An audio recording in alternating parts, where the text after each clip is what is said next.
howdy. Well, here we go with part 6 of the 95 Hatsan 95 stock to the Striker 1000 action. Well, 1000X. But anywho, I'm also going to show you pictures of an L-shaped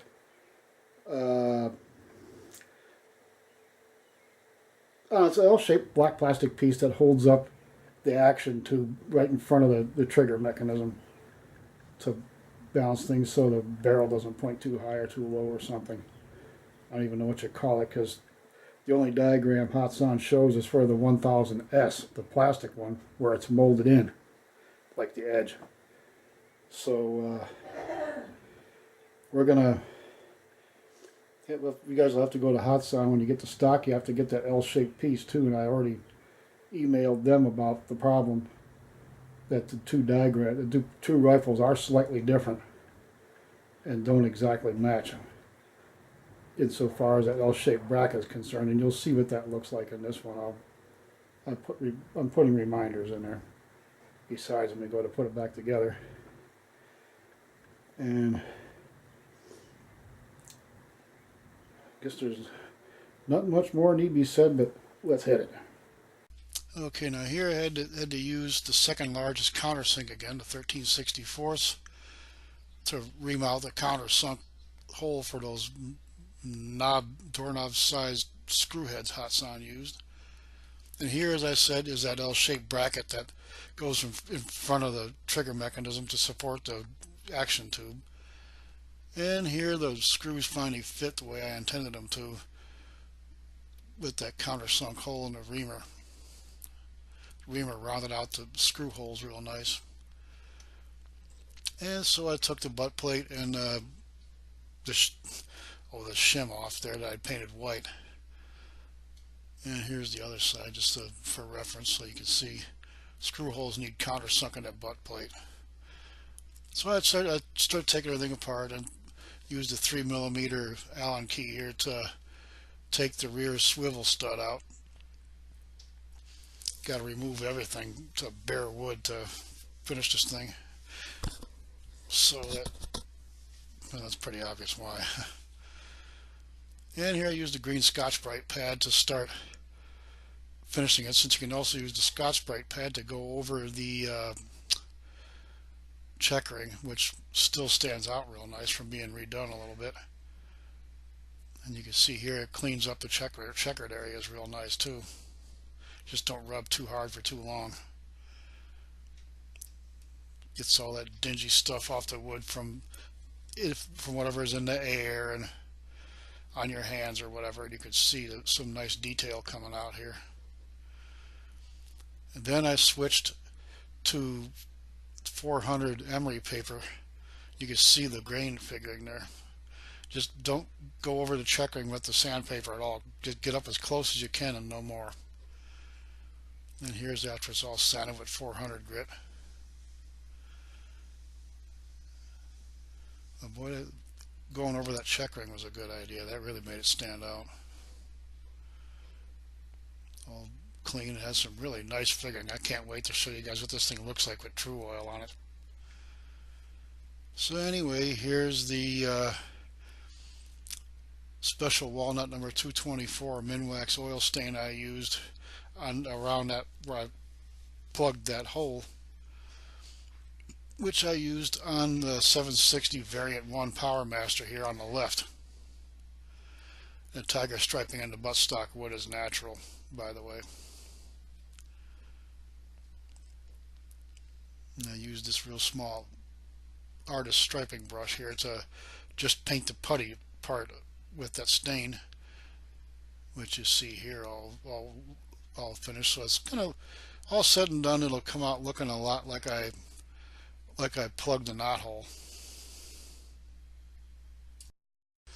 And here you can see the coat hanger I've been into a hook to hanging on those wire shells with, the true oil, the nitrile gloves, and those wooden stick Q-tip things, some 3-inch cleaning patches, a little brush I used to dust out the checkering and everything.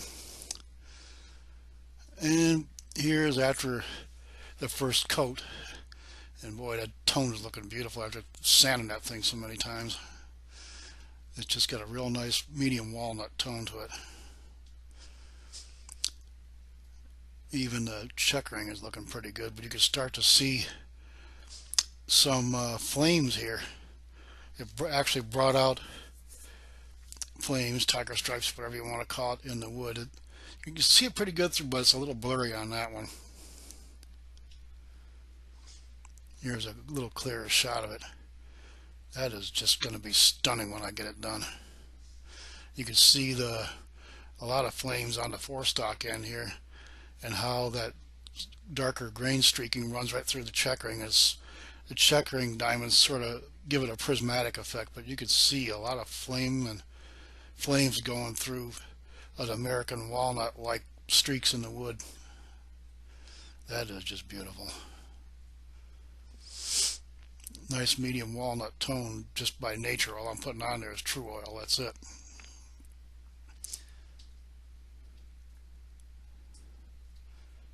It'll look better as we go, but the streaking in that wood is beautiful. Okay, and as per usual, we use the Scotch-Brite pad to sand the stock lightly, but only in places with drips, sags, runs, and little imperfections like that.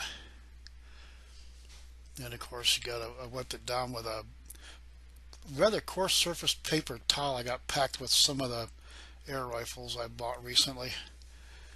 Got a handful of those, so that came in downright handy. And here's after the second coat of true oil. I even sanded down inside there and gave it a coat to start that going, and it's matching up pretty good with the figuring. Here's an overall look with coat number 2. Shine's starting to build up a little bit. I should have put 2 or 3 coats of stain on that putty there. Would have looked better after the wiping the true oil on, lightened it up a little. But you can see here, that's getting a real nice medium walnut tone, and the figuring is just outstanding. Figuring around the pistol grip is pretty heavy with the American walnut like streaking that goes through it. You can see some more of that here, the tiger striping and all. That was with a flash. This is natural light, just for comparison. Really see the medium walnut tone like on a Crossman there. And yet I'm hanging it to see the other side, the left side. Have to hold it up by the hanger, you can't touch it. But boy, oh boy, all the figuring around the pistol grip, it just fades out into tiger stripes as you go either direction away from where you hold it. Okay, here on finishing day 3, I had to use a green Scotch-Brite pad to sand a couple of runs and a big long sag on the right side of the comb there, and then wipe it down real nice before I started coating it again. Thinner coats this time, and inside the forks, and then those rounded bevels there that the action actually sits on. That's the second coat inside there. That's starting to look real nice. It's building up a nice oil finish shine too, as you can start to see here on the outside. Color's getting a little richer. You can see the more details of those flames and the grain figuring and all of that.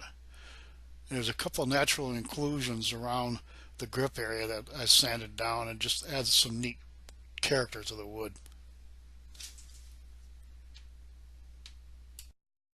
And this is what it looks, where we're at after day 3 with the color and the shine and everything. Looking pretty good, but the digital photography always makes it look lighter than what it really is. Nice though. Once again, got a long run off of that checkering there. The checkering's filled in good enough, so I'll try to go around it. I keep trying to use less true oil, but doggone it, it keeps finding what place to run. And there's 3 more runs right there. And I sanded that sag down yesterday, and it's still kind of there a little bit. See what I can do with that. But and there is the repair, and you can see my reflection. I'm wearing those blue nitrile gloves, so you can kind of see that in the camera. And there, I sanded 2 different colors of stain off this thing, and what was under that was like chestnut brown grain filler or something. So the grain is filled nicely right there, and kind of gives it more of an antique-y look. I should have brushed down 2 or 3, maybe 4 layers of that medium walnut stain on that putty, because the first rubbing of True Oil took most of it off. It's slipping out of my hands. You can see the flames in there, flames, tiger stripes, whatever you want to call them. And it's darker around the grip area, and more, and the flames run right through the grain streaks, you know, the horizontal streaks that walnut typically has. But boy, look at that. Let me turn this thing over. I want to show you something else. Okay, now here is the left side of the stock. Getting towards the grip area, you got the waves, I mean the flames are more intense, and you can see one of the 2 inclusions right here. It's almost yellow, where like there's a crack or a cut or something in the tree, and it kind of grew back together to fill it in by itself.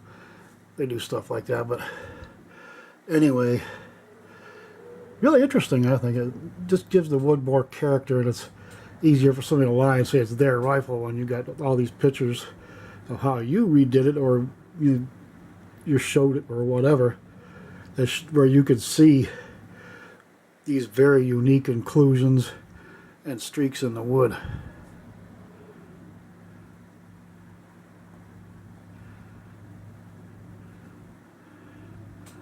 Why is that nice? Didn't get any chatter on the drill bit on this side, except for right under that hole there. So it looks real good. Grain lines up nice. And I beveled the edges and sanded them down a hair rounder. And I put some True Oil in there, including these smoother areas right here where the trigger guard goes.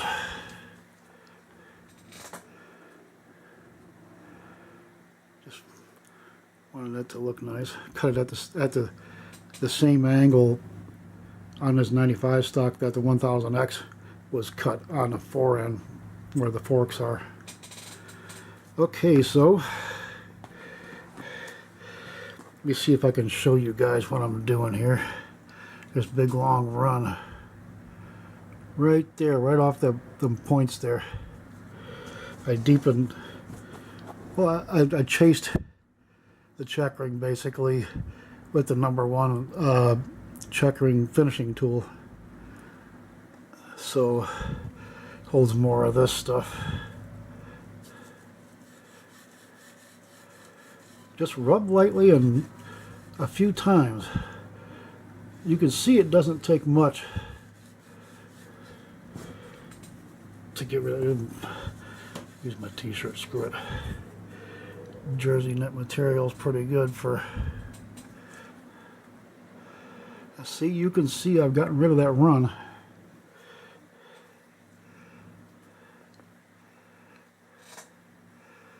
You just barely see here, and here. It drips from some runs off of the checkering, running down here and over here off of these points. So be aware of that. When you go to put the coating on, don't use a lot.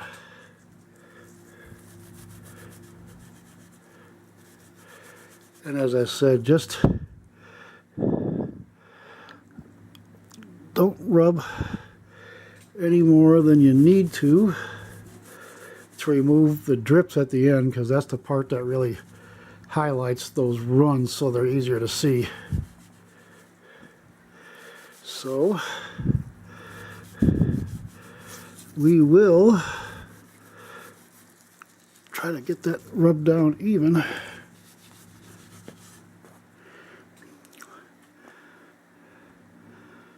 Yeah, that's better.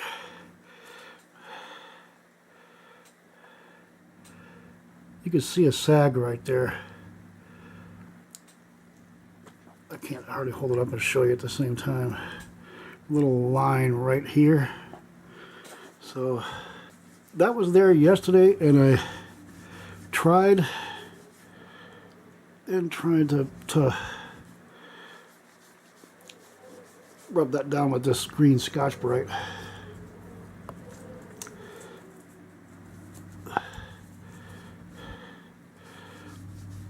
Just didn't want to hit it too hard, you know, because you're supposed to rub this stuff. You take it all the way back down the grain, all the way back down to wood, so you can just fill in the grain. Well, I left the grain filler in there that Hatsan used, so I don't need to do that. It's already done. That's what you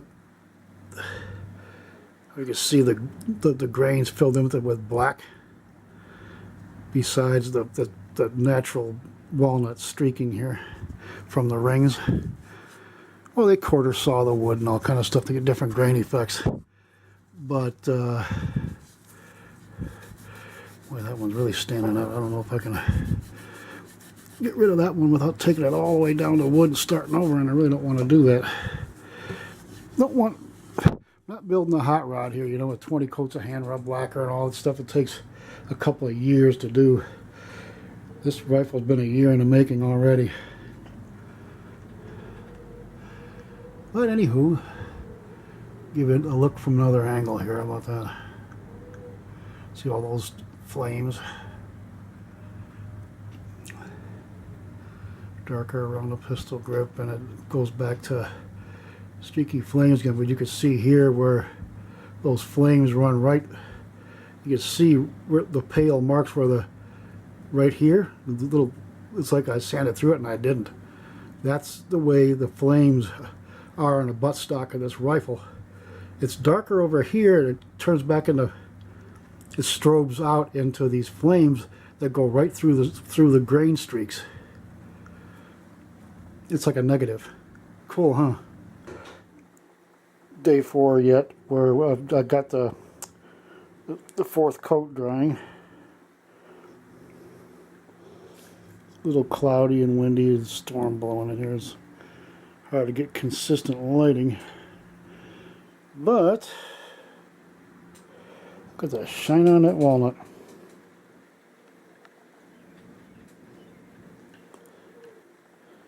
There's the area with that inclusion. That's just beautiful.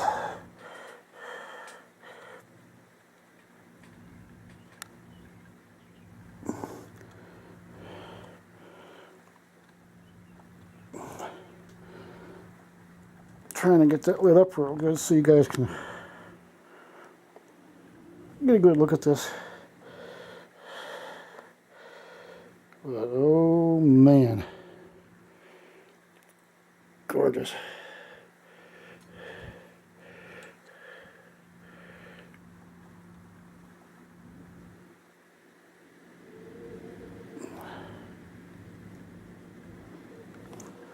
Okay, yesterday afternoon I put the final coat of glass white tempera on this spacer plate here with a larger brush to finally get that smoothed out real nice. It's looking great today. And here is coat number 5 of the True Oil. That's the last one I'm going to do. It's running and sagging. I'm going to have to use some 2500 grit wetback paper to smooth it down and polish it. But it's going to look good. Just couldn't get the drips and sags out of it. But anyway, the wood's looking really good with all the tiger striping and figuring and such. Every bit of that stock has got some kind of figuring in it to catch the eye. And look at that. Look at even the regular grain streak patterns in there are just beautiful where it comes up on that pistol grip. Look at that. And the stripes running through it, or flames, whatever. Here's where that inclusion is, and it's a little darker on the grip area.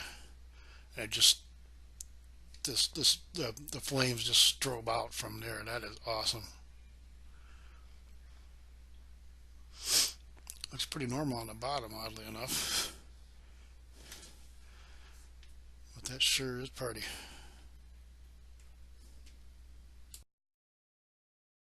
Okay, here on finishing day 6, I had to use some 2500 grit wetback paper, emery paper, dipped in water to kind of soak it, to sand the surface lightly to get the high spots and little rust spots and junk like that out of it.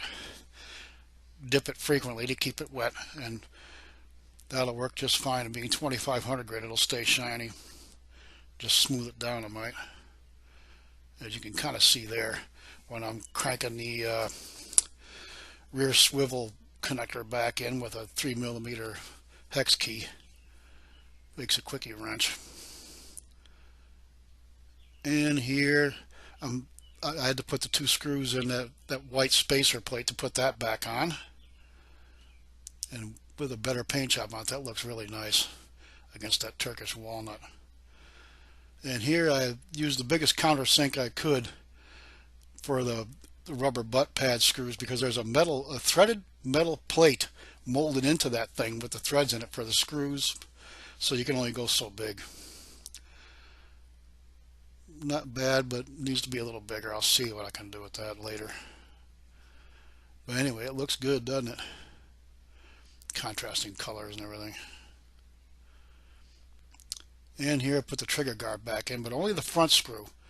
You have to have the barreled action back in to put the back screw in, because of that 4-sided block thing that sticks up on the back of the trigger assembly on the bottom, that screw actually goes in.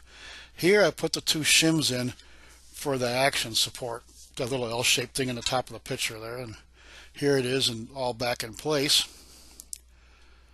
Taller stock here compared to the Striker 1000X. Give you an idea of how it all fits together there.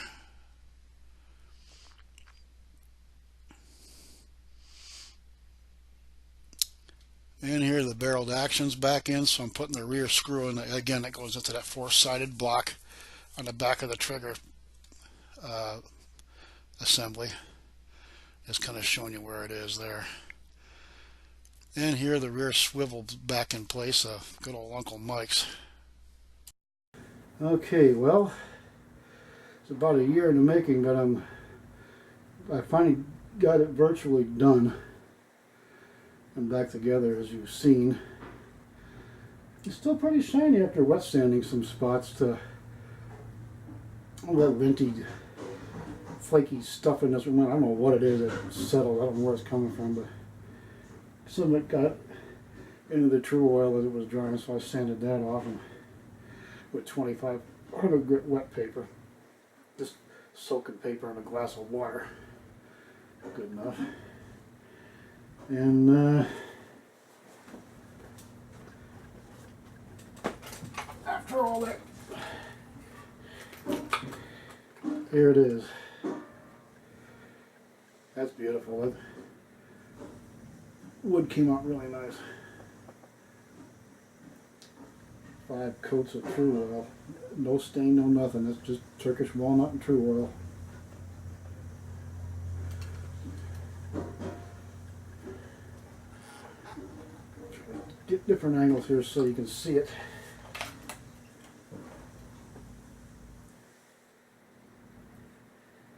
Oh boy. The scope's clear as a bell. Nice and straight.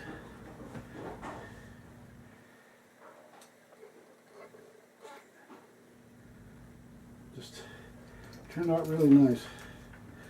I haven't got the front screws in yet, because I got to make some steel brackets out of some strap steel, not too thick, to go like where the action hole's actually up about there. It's so close to the top. If I drilled the holes where they should be, it would probably, the stock would probably crack and break with the recoil. So that's out. I will just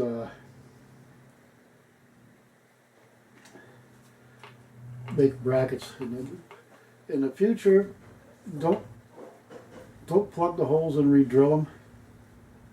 Just use the 95 stock holes and some shorter. They got one long bolt and a nut that goes from one side to the other on these brackets. Well, on the brackets you'd use on this one, you got to take the striker mounting screws and cut them down to where they'll just fit the thickness of the bracket and the action tube where it screws in here, down, you know, like about there. And then use some bolts and thinner hex head jam nuts were in these 95 stock holes, and you just make the brackets longer than I'm going to, and that's it. That should solve that problem. Get it all bolted down nice and make sure it's seated properly. Always make sure that this is seated in here all the way. But that's it for final part 1. Part 2 we'll be doing the brackets and recessing the stock on the inside with some levels cut in the wood with a router, a bit, and a Dremel, so that I can get the bracket seated solid and it won't move. But till then, good Lord willing, the creeks don't rise again, all this rain. We'll see you again.